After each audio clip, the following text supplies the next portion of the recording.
Upcoming strains, it's like looking into a crystal ball. We really do not know what is likely to come up. It all depends on the amount of spread. If there is an emergence of newer strains, their behavior, and that is anybody's guess. And the important thing, while we still speak of Omicron as a milder infection as compared to Delta, any of the strains of this virus should be curtailed in its spread.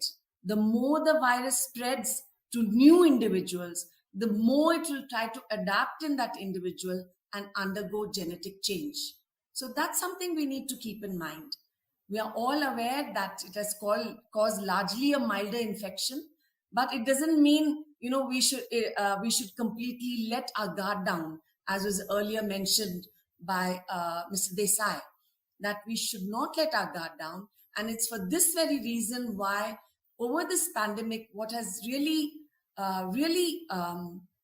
improved in terms of testing capacity in our country is there are several hundreds of government laboratories as well as private laboratories that have developed capacity to do an RT-PCR.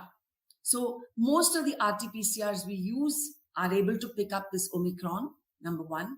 And as a watchdog for our nation, we have a consortium. It's called the INSACOG, the Indian SARS-CoV Genomic Surveillance Consortium, which is running a surveillance, doing whole genome sequencing. That means you're looking at the whole length of the genome of this virus, monitoring and surveilling whether there are new variants coming up on the horizon.